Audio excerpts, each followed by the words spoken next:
హల్లెలూయా. దేవునికి స్తోత్రం. పరిశుద్ధ గ్రంథం నుంచి యాకోబు రాసిన పత్రిక 3వ అధ్యాయము 6వ వచనం చదువుకుందామా? ఎవరు చదవండి. నాలుక అగ్నియే. నాలుక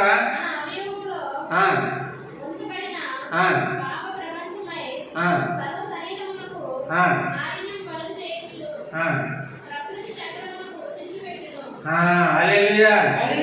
దేవునికి స్తోత్రం. మన శరీరంలో ఉన్నటువంటి అవయవములన్నింటిలో నాలుక చాలా చిన్నది అయినప్పటికీ కూడా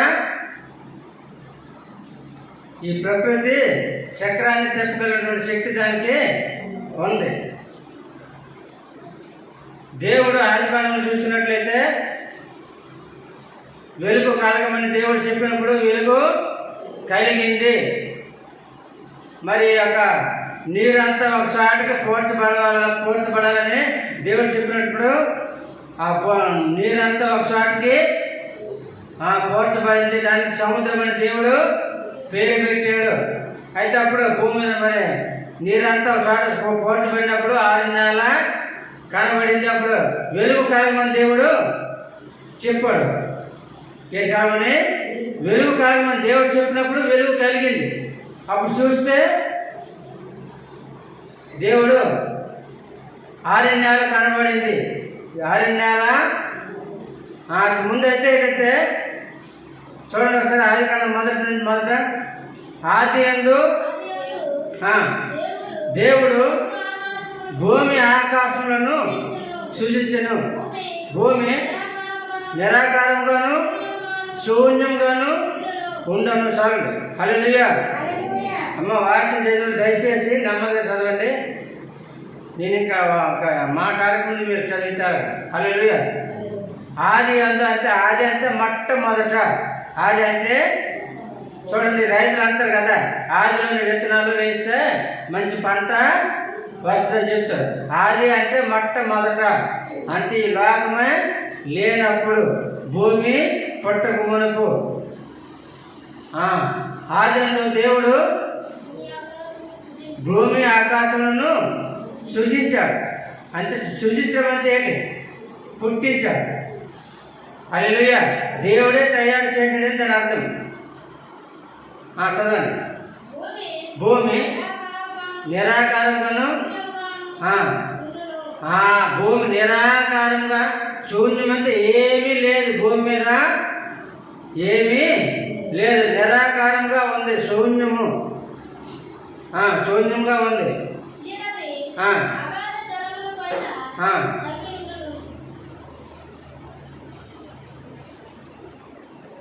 దేవునికి ఆత్మ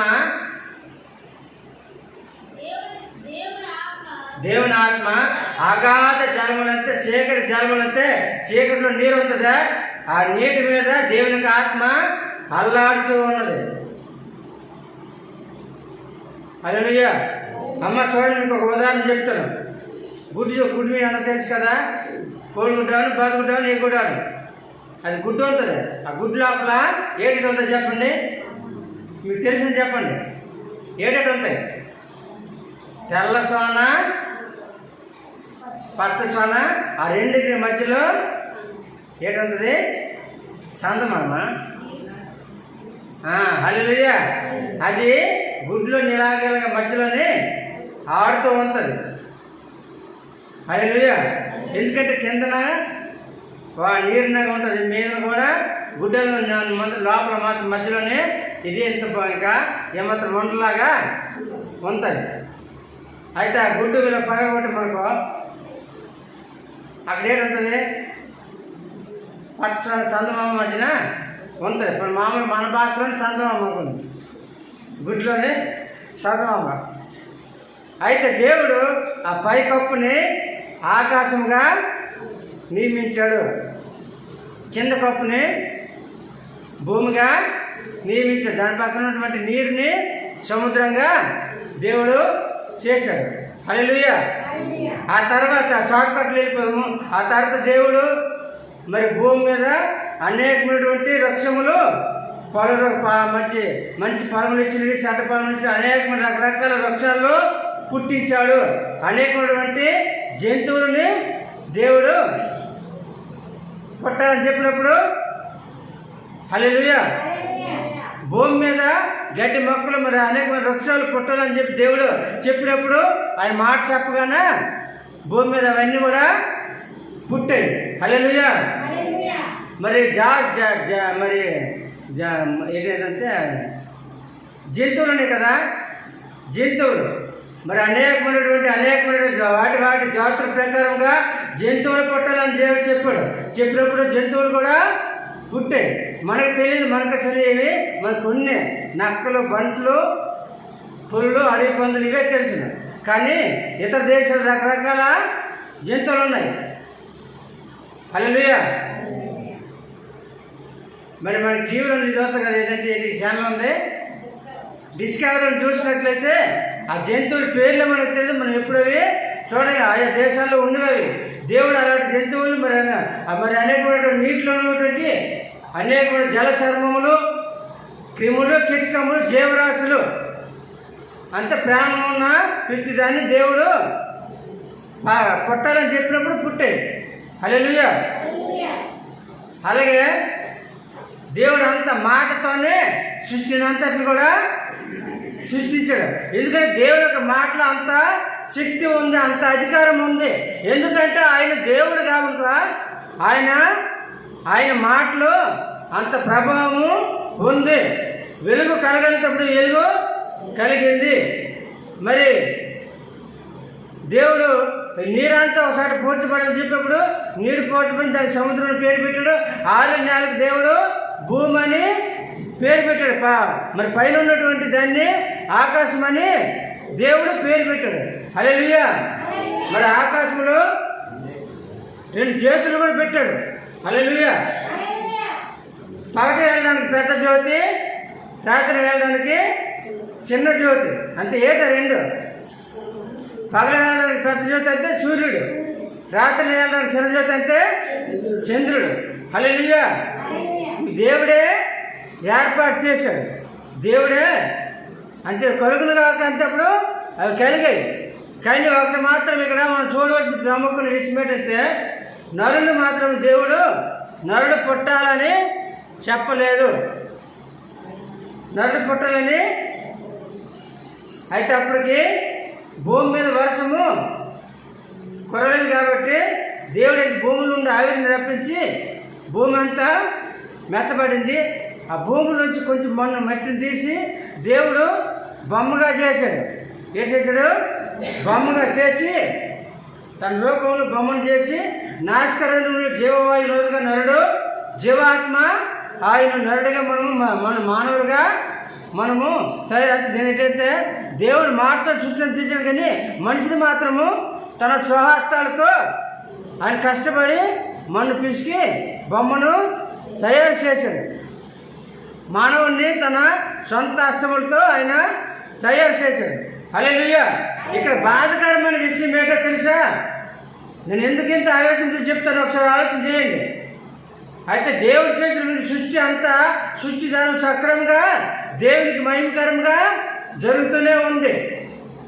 సృష్టి ధర్మము ఈ ప్రకృతి అంతా దేవుని యొక్క చిత్తంలో ఉంది. హల్లెలూయా. సూర్యుడు ఉదయం దూరాలంటే ఉదయమే దూరుతూ ఉన్నాడు. చంద్రుడు రాత్రిని దూరాలంటే రాత్రినే దూరుతూ ఉన్నాడు. హల్లెలూయా. మరి చెట్లు ఉన్నాయి, అనేకమైన వృక్షాలు ఉన్నాయి. ఏ కాలం ఉన్నప్పుడు ఏ కాలం అప్పుడు ఆ కాయలే కాస్తాయి. అది దేవుడు చెప్పినటువంటి నియమం.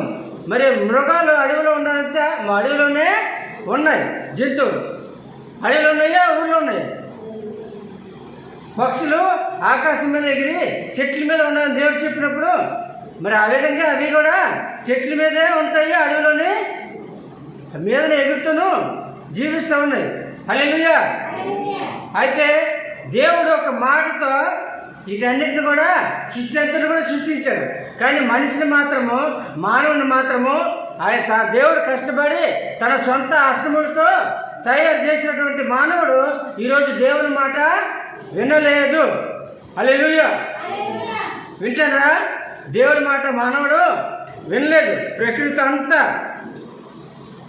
ఇది కారణం పెట్టి ముందు మాటను చూసుకున్నాము.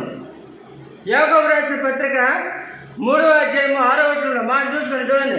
దీని అంతటికి కారణము ఏంటో తెలిసిన నాలుక. ఇది చాలా ప్రమాదకరమైనది. ఇది ఉన్నది ఎంతే కానీ చాలా మిడిసి పడుతుంటుంది. ఇది అగ్ని. ఏంటి చదవండి మాట 6వ వచనం. నాలుక అమ్మో ఇది సామాన్యమైనది కాదు. ఉత్తి నాలుక అనుకుంటారా? ఇదేంటి అగ్ని. కొంపలు కాల్చేస్తుంది, దేశాలు తగలబెట్టేస్తుంది, దేవుని దగ్గరికి వెళ్ళేది, నరకాలకి నడిపిస్తుంది. హల్లెలూయా. కనుక ఇది శరీరంలో మన అవయవంలో అన్నిటికన్నా ఇది చాలా ప్రమాదకరమైనది. హల్లెలూయా. ఎందుకంటే ఇది ఎట్లేం తిరుగుతుంది. దీనికి ఒక సామెతం చెప్పండి. నరమని నాలుక ఎట్లేం తిరుగుతుంది. ఈ నాలుగుకి నరలంతే కానీ దుమ్ము ఉండదు. నరలంతే కానీ దుమ్మంతా తిరుగుతుంది. దీనికి దుమ్మే కాబట్టి అది ఎటైనా తిరుగుతుంది. దాని అర్థం ఏంటి తెలిసిన? నరమని నాలుగు ఎటైనా తిరుగుతుంటే అది తనకి ఇష్టం వచ్చినట్టుగా ప్రవర్తిస్తుంది. కానీ దేవుడి మాట విన్నవదు. బాగుపడదామని దానికి ఇష్టం ఉండదు. బాగుపడదామని ఇష్టం ఉండదు. హల్లెలూయా. అందుకు ఈ నాలుకని కూడా మనము కంట్రోల్ చేసుకో. దావీదు మహారాజు అంటున్నాడు, ప్రభువా నా నోటికి కళ్ళు వేయి ప్రభు అంటున్నాడు. నోటికి కళ్ళు వేయమంటున్నాడు. హల్లెలూయా. చూడండి, గుర్రాలకు కళ్ళు వేస్తారు. ఎందుకంటే ఆ కళ్ళు వేయకపోతే దాన్ని మంచలేరు ఎవరు కూడా. కళ్ళు ఇట్లాగితే అది అటు తిరుగుతుంది. ఇప్పుడు బళ్ళుకి హ్యాండ్లు అవుతాయి కదా, అలాగే గుర్రానికి కళ్ళు. మన నోటికి నాలుగు కూడా మనం నోటికి కళ్ళు వేసుకోవాలంటే నోటిని జాగ్రత్తగా అంతే కదా. నోటిని అదుపులో పెట్టుకో. నోటి జాగ్రత్త మాత్రం బాగోదు. అంతరంగా అదుపులో అప్పుడే కాదు, ఎప్పుడు కూడా నోటిని అదుపులో పెట్టుకోవాలా. నాలుగుకి అవకాశం ఇచ్చామనుకో అది గిర్రను తిరిగేసి ఏంటి ఇలా ఈ యొక్క ప్రకృతి కాలచక్రాన్ని లోకాన్ని తోలమార్చేసింది నాలుకే. హల్లెలూయా. దేవునికే స్తోత్రం. ఇటు నుండి అటు తిప్పుతుంది, అటు నుండి ఇటు తిప్పుతుంది. కనుక దేవుడు మాటతో చేసినటువంటి ఈ సృష్టి అంతా దేవుడి మాట ఎంత ఉంది. కానీ మానవుడు మాత్రము దేవుడి మాట వినలేదు. పెడసేవలు పెడతా ఉన్నాడు. దేవుడి మాట వినలేదు. హల్లెలూయా. కానీ దేవుడు మానవుణ్ణి కష్టపడి తయారు చేసే తన హస్తంతో. దేవునికే స్తోత్రం. అందుకే దేవుడు చూసినప్పుడు చాలా బాధపడతాడు. చూడండి 14వ కీర్తన 2వ వచనం. వివేకం కలిగి దేవుని ఎతికేవారు ఎవరైనా ఉన్నారేమో అని దేవుడు యెహోవా ఆకాశం నుండి కిందకి చూసి నరులందరినీ పరిశీలన చేస్తూ ఉన్నాడు.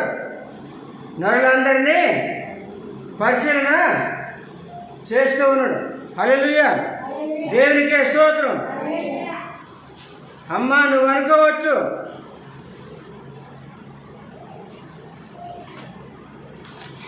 దేవునికే స్తోత్రం. నేను వెళ్ళకపోతే పాటలు పాడిన వాళ్ళు లేరు. నేను వెళ్ళకపోతే చెప్పులు కొట్టిన వాళ్ళు లేరు అని నువ్వు అనుకుంటున్నావేమో. హల్లెలూయా.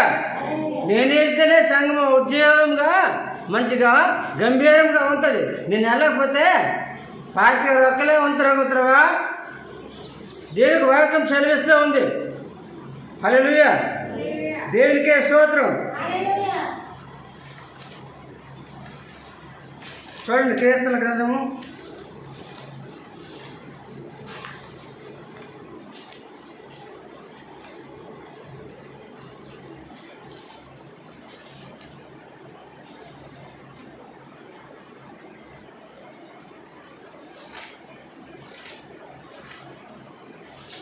1 హల్లెలూయా. దేవునికే స్తోత్రం. హల్లెలూయా.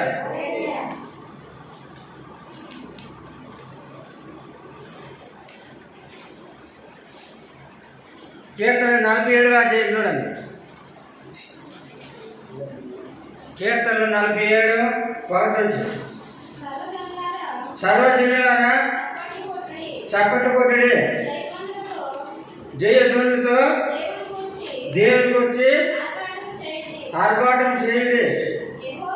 యెహోవా మహోన్నతుడు, ఆయన మహోన్నతుడు, భయంకరుడు. ఆయన సర్వభూమికి మహారాజై ఉన్నాడు. హల్లెలూయా. దేవునికే స్తోత్రం. ఆయన సర్వభూమికి మహారాజై ఉన్నాడు. చదవమ్మా. ఆయన జనములు మనకి లోపరుచును, మన పాదముల కింద ప్రజలను అనగదొక్కును. హల్లెలూయా. దేవునికే స్తోత్రం.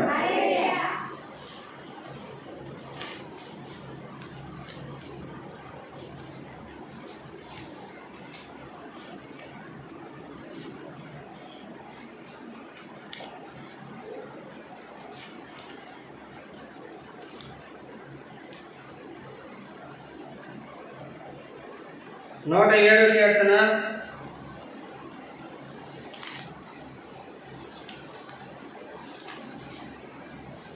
22వ వచనం చదువుకుందాం.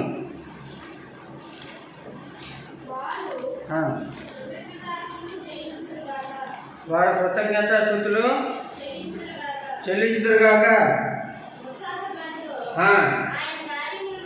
ఉత్సాహజనిత ఈ కార్యములను ప్రకటించుదురుగాక. హల్లెలూయా. దేవునికే స్తోత్రం. కీర్తన 98 చూస్తున్నాము. కీర్తన 98 8వ వచనం. ఆయన సన్నిధిని హల్లెలూయా. నువ్వు కొట్టకపోతే దేవునికి ఏమి కొదువ ఉండదు.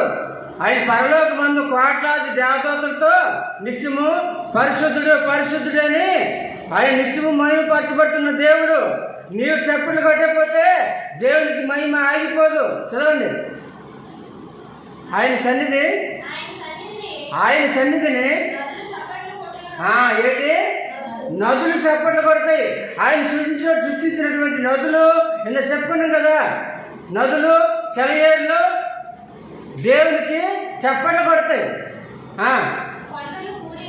కొండలు కూడి కొండలంతా కూడి ఉత్సాహధ్వని చేస్తాయి. హల్లెలూయా. కనుక నీవు చేస్తే నీకు మహిమ కలుగుతుంది. నీవు చేస్తే నీకు దేవుడి ఆశీర్వాదము నీకు వస్తుంది. ఫిలిప్పీయులకు రాసిన పత్రిక 4:13 చూద్దాం. వస్తుంది ఫిలిప్పీ 4:13. ఎందుకు నువ్వు చప్పట్లు కొట్టాలో, ఎందుకు దేవుని నామాన్ని మహిమపరచాలో చూసుకున్నాం. హల్లెలూయా. ఫిలిప్పీయులకు రాసిన పత్రిక 4:13 వచనము తీరమ్మా. నన్ను బలపరచమని అందే నేను సమస్తము నన్ను బలపరచమని అందే నేను సమస్తము చేయగలను. మాటలతో దేవుని రాజ్యం కాదు, దేవుని మహిమపరచాల, దేవుని నామాన్ని గణపరచాల. ఆయన నామాన్ని గణపరిస్తే దేవుడు ఎవరైతే నన్ను గణపరుస్తారో వారే నేను సమస్తము అన్ని కార్యాలు నెరవేరుస్తాను. ఎందుకంటే దేవుడికి అసాధ్యమైనది లోకంలో ఏది లేదు. దేవుడు అంటున్నాడు, నేను సర్వ శరీరులకు యెహోవానై ఉన్నాను, నాకు అసాధ్యమైనది ఏదైనా ఉండునా అని చెప్తా ఉన్నాడు. హల్లెలూయా. కనుక ప్రియులారా, మనం దేవుని కార్యాలు చూడాలంటే దేవుని నామాన్ని మనము గణపరచాల, చప్పట్లు కొట్టాలి, దేవుని నామాన్ని మహిమపరచాలి, పాటలు పాడాలి, ప్రార్థనలు చేయాలి, విజ్ఞాపనలు చేయాలి. మనసు చదవండి. నన్ను గణపరచమని అందు నన్ను గణపరచమని అందే ఎవరైతే నన్ను గణపరుస్తారో, ఎవరైతే నన్ను మహిమపరుస్తారో ఎవరైతే నాకు ప్రార్థన చేస్తారో, ఎవరు నన్ను వెతుకుతారో వారి పట్ల నేను కార్యాలు అద్భుతాలు చేస్తాను దేవుడు చెప్తాడు. వారిని నేను ఆశీర్వదిస్తానని దేవుడు అంటున్నాడు. హల్లెలూయా. నన్ను గణపరిస్తూ అప్పుడు దేవుడు నిన్ను ఆశీర్వదిస్తాడు. హల్లెలూయా. దేవుని గణపరచుకున్న మన ఘనత వస్తుందే. మనకి ఘనత ఇచ్చిన వాడే దేవుడు. మనం ఈ విధంగా ఉన్నామంటే అమ్మా ప్రేజుడమ్మా ప్రేజుడయ్యా, ఈ ఘనత ఎవరిచ్చారు? మీ అమ్మ ఇచ్చింది, మీ నాన్న ఇచ్చారా? లేకపోతే అక్కడ కొనుక్కోవా? లేదు. మన ఘనమైన దేవుడు, సర్వశక్తి పొందిన దేవుడు నీకు పురుగులాంటి నీకు ఆ ఘనతనిచ్చాడు. నాకు ఇక్కడ అధికారం ఉందనే, ఆస్తి ఉందనే 2 చేతులు పెట్టి ప్రేజుడు చెప్తే దేనికోసము? దేవుడు నీకు ఇచ్చిన ఘనత అది నీ తల్లిదండ్రులైనా నీకు ఇవ్వలేరు అటు ఘనత. కానీ దేవుడు నీకు ఆ ఘనత ఇచ్చాడు కాబట్టి నువ్వు దేవుడిని గణపరిస్తే ఇంకా ఎక్కువ దేవుడు నిన్ను గణపరుస్తాడు, ఎక్కువ నీ పట్ల కార్యాలు చేస్తాడు. హల్లెలూయా. చెప్పడు కొడతాడు. నేను అందరూ కొట్టలేడు. నువ్వు కొట్టకపోతే నీకు మహిమ రాదు. ఆ మహిమ ఎవరికి వెళ్తుంది తెచ్చినా? నదులకి సెలయేర్లకి వెళ్తుంది. నీకు రావాల్సినటువంటి మహిమ అవి చెప్పలు కొట్టి దేవుని నామాన్ని కనపడితే కొండలన్నీ కూడి దేవుణ్ణి ఉత్సాహధ్వని చేస్తాయి. హల్లెలూయా. దేవునికి స్తోత్రం. 101 6వ వచనం చదువుకుందాం. కీర్తన 101 కీర్తన 6వ వచనం.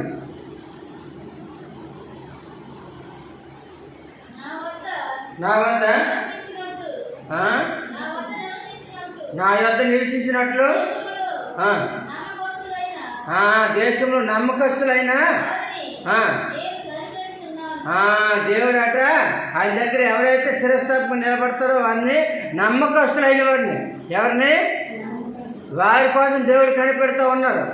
ఇలా చదువుకున్న కీర్తన 14వ వచనం 2వ వచనంలో దేవుడు ఎవరి కోసం కనిపెడతాడు? ఆయన ఆకాశం నుండి ఎవరిని చూస్తాడు? ఎవరైనా వివేకం కలిగి, జ్ఞానం కలిగి, బుద్ధి కలిగి, భక్తి కలిగి నన్ను వెతుకువారు కలరేమో, అంత ఉన్నారేమో అని దేవుడు ఆకాశం నుండి భూమి వైపు చూసి నరులందరినీ పరిశీలన చేస్తూ ఉన్నాడు. ఒక సేవకుడు అమ్మ ప్రార్థన చేయండి అని చెప్పడం సేవకుడు బాధ్యత. ప్రార్థన చేస్తానో లేదు దేవుడికి మీకే సాక్ష్యము. హల్లెలూయా. చేస్తే మీరు దీవించబడతారు, మీ కుటుంబం దీవించబడుతుంది. ఇతరుల కోసం చేస్తే దేవుడు వారిని దీవిస్తాడు, మిమ్మల్ని కూడా దీవిస్తాడు. అందుకే మనం అందరి కోసం కూడా చేయాలా. ఎవరి మీద సనుక్కోకండి. హల్లెలూయా. సనుగుడు అనేది చాలా ప్రమాదము. గత వారం చూసుకున్నాం. మోసే మీద ఎవరు సనుక్కున్నారు? అహరోను, మిరియాము, వాళ్ళ అక్క, వాళ్ళ అన్నయ్య. మోసే యొక్క అన్నయ్య, అక్క మోసే మీద చనుక్కున్నాడు. ఓసే దేవుడు వీళ్ళ చేత పలికించాడా? మాతో పలికించలేదా? వీళ్ళతో కార్యాలు చేశారా? మాతో చేయలేదా? ఆడి మాట విన్నాడా? మా మాట వినలేదా? దేవుడు అతన్నే ఎన్నుకున్నాడా? మమ్మల్ని ఎన్నుకోలేదా? రకరకాలుగా ఇక్కడ వాళ్ళిద్దరు అక్క చెల్లి చనుక్కున్నప్పుడు ఆ మాటలు ఎవరు ఆలకించారు? ఆలకించి మీరు ముగ్గురు కూడా మీరిద్దరు దేవుడు చనిపోయిన రామన్ వచ్చినప్పుడు దేవుడు వారికి బుద్ధి చెప్పాడు. మోసే భూమి మీద సాత్వికుడు, అతనికంటే సాత్వికుడు ఈ లోకంలో భూమి మీద ఎవరు లేరు. నా ఇల్లంతటిలో నమ్మకమయ్యేవాడు. సంఖ్యాకాండ 12వ మాటలు రాయబడ్డాయి. హల్లెలూయా. ఇలా మాట్లాడుతుండగా దేవుడు వాళ్ళు గద్దిస్తుండగా దేవుడి కోపం వాళ్ళ మీదకి వచ్చేసి మీరేమో గేటైంది. తెల్లటి మంచు లాంటివి, పచ్చకమలు కాదమ్మా, కుష్ఠరోగం వచ్చేసింది. దయచేసి మీకు కష్టం రాకుండా ఉండాలంటే మీరు ఎవరి మీద చనుక్కోకండి. మీ కష్టమే మీకు దేవుడు ఆశీర్వదిస్తాడు. మనం కష్టపడే కష్టాన్ని దేవుడు ఆశీర్వదిస్తాడు. ఫిలిప్పీయుల రాసిన పత్రిక 4:19 కాగా తన ఐశ్వర్యం చొప్పున నీకున్న దానినే దేవుడు ఫిలిప్పీ 4:19 కాగా దేవుడు తన ఐశ్వర్యం చొప్పున నీకున్న దాన్ని బట్టి క్రీస్తు యేసునందు మహిమలో క్రీస్తు యేసు మహిమలోనే ఆయన మహిమపరిస్తేనే మనకి సమస్తము వస్తుంది. సమృద్ధి కలుగుతుంది, ఐశ్వర్యం వస్తుంది, ఆరోగ్యం వస్తుంది. ఆయన మహిమపరచాల, ఆయన నామాన్ని గణపరచాల, ఆయన నామాన్ని ఆరాధించాల. హల్లెలూయా. పాటలు పడి దేవుని నామాన్ని గణపరచాల, ఆయన ఆరాధించాలి, ప్రార్థన చేసి దేవుని మనము సంతోషపరచాలి ఉండాలి. హల్లెలూయా. ఆయన నామాన్ని గణపరిస్తే దేవుడు మనల్ని ఐశ్వర్యవంతులుగా చేస్తాడు. హల్లెలూయా. ఆశీర్వదిస్తాడు, మనకి భాగ్యాన్ని ఇస్తాడు. భాగ్యం అంటే ఏంటి? సంపాదన. హల్లెలూయా. ఐశ్వర్యాన్ని దేవుడే ఇస్తాడు. హల్లెలూయా. కనుక ప్రియులారా, దయచేసి ప్రార్థన చేయండి. ఎవరి మీద మీకు ఒకరి మీద మీకు అభిప్రాయం, ఆశ, ప్రేమ ఉంటే వాళ్ళు ప్రార్థన చేయండి. చేతనైన మటుకు మేలు చేయండి, కానీ కీడు చేయకండి. ఒకరి మీద చనుగుకోకండి. చనుకుంటే దేవుని శాపం వస్తుంది. అది ఏ రూపంలో వస్తుందో ఎవరికి తెలియదు. కనుక మన ప్రార్థన దేవుని బిడ్డ మనకు బాధ్యత ఏంటంటే శత్రువునైనా ప్రేమించి వారి కోసం ప్రార్థన చేసే బాధ్యత మనకు దేవుడు అప్పగించాడు. హల్లెలూయా. ఎందుకంటే మనకన్నా ముందు ఆయన ఎక్కువగా శోధింపబడ్డాడు, నిందింపబడ్డాడు, బాధించబడ్డాడు. అవునా కదా? ఆయన కన్నా మనం ఎక్కువ కాదు. కనుక మనం దేవుని బిడ్డలము కాబట్టి దేవుని బిడ్డలు అందరూ కూడా లోకంలో జ్యోతుల వల్లే ఎలగాల. అందరికీ వెలుగుని పంచిపెట్టాల, దేవుని ప్రేమను పంచిపెట్టాలి, ప్రార్థన చేయాలి, అందరి కూడా ప్రార్థన చేయాలి. అందరినీ దేవుడు బాగా సంతోషంగా చూడాలని మనము ప్రార్థన చేస్తున్నాం కదా. హల్లెలూయా. రాజుల కొరకును, అధికారుల కొరకును, మనుషులందరూ సుఖముగా నెమ్మదిగా జీవించే నిమిత్తము అందరి కొరకు మనం ప్రార్థనలు, విజ్ఞాపనలు చేయాలని దేవుడు చెప్తా ఉన్నాడు. కాబట్టి దేవుని మాట ప్రకారంగా మనము ప్రార్థన చేయాల. మనకి చేతంత మట్టుగా మేలు చేయాలని కీడు చేయకూడదు. ఒకరి మీద మనము మనుషులను కూడా చెడు ఆలోచన పెట్టుకోకూడదు. వాళ్ళ గురించి నష్టపోయినటువంటి పరిస్థితి మనసులో ఉండకూడదు. ఒకవేళ ఆ ఆలోచన వచ్చినట్లయితే యేసుక్రీస్తు నామమున ప్రభువా, నాలోకి వస్తున్నటువంటి చెడు అభిప్రాయం, చెడు ఆలోచన తీసేయి తండ్రి అని దేవుని అడగండి. హల్లెలూయా. దేవునికే స్తోత్రం. కనుక ప్రియులారా, మన యొక్క ప్రార్థన దేవుడు ఆలకిస్తాడు. 65వ కీర్తన మొదటి వచనం చదువుకొని ముగించుకుందాము. ఇంకా చాలా మాటలు ఉన్నాయి కానీ టైం బాగా అయింది. ఎందుకంటే హల్లెలూయా, ఇక వచ్చేవాళ్ళు అందరూ కూడా ప్రార్థనలు ఉంటాయి, ప్రార్థన ఉంటాయి, పాటలు ఉంటాయి. 65వ కీర్తన మొదటి వచనం. దేవా చీయోనులో అమ్మా, చీయోనులో దేవుని మందిరంలో మౌనంగా ఉండటం కూడా శుద్ధి చెల్లించుటే. అంతేగాని పక్కడికి గెలడము, వాళ్ళు నవ్వించడం, వాళ్ళు పాడించడము, ఎగటలాడము, వెనక్కి చూడటము చేయకూడదు. హల్లెలూయా. నాగుల మీద చేయొచ్చుడు వెనక్కి చూస్తే దుఃఖం అవుతుందా? మరి బైబిల్ చెప్తున్నారు, నాగుల మీద చేపెట్టిన వాడు వెనక్కి చూడకూడదు. అక్కడ చూడకూడదు, నిజమే. మనం దేవుని వైపు చూస్తాం కాబట్టి దేవుని వైపే చూడాలి. పేతురులాగా పక్కకి చూస్తే పేకల మొయ్య మునిగిపోతాము. యేసు వైపు చూస్తే మనం ముందుకి నడుస్తాము. హల్లెలూయా. కనుక మీ అందరి కోసం నేను ప్రతిరోజు ప్రార్థన చేస్తూ ఉన్నాను. ఎవరికి 3 గంటలప్పుడు మీరు చేస్తారో లేదో తెలియదు, దయచేసి చేయండి. మీ అందరూ బాగుండాలని ప్రార్థన చేస్తాను. మరి మీకోసమే కదా, అందరి కోసం కూడా ప్రార్థన చేయడం నా బాధ్యత. సేవకుడిగా మీరు కూడా అనేకుల కొరకు ప్రార్థన చేయండి. అందరూ మంచి కోరండి, దేవుడు మీకు మంచి చేస్తారు. అందరికి మేలు కోరితే దేవుడు మనకి మేలు చేస్తాడు. మరి మీ అందరి కోసం నేను చేస్తాను. మరి చాలామంది మరి యూట్యూబ్లో ఉన్నటువంటి వారందరి కోసం ప్రార్థన చేస్తాను.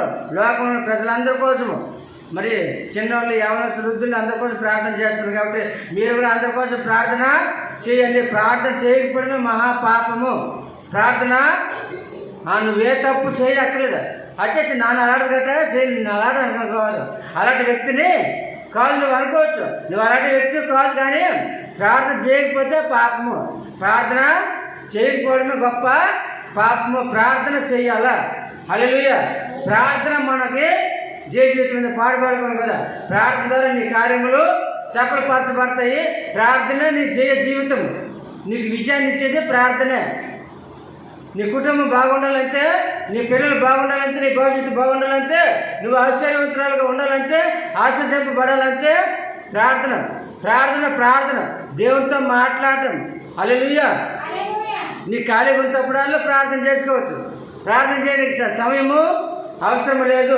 12 గంటలప్పుడు 2 గంటలప్పుడు అన్నీ ఉండవసరం లేదు.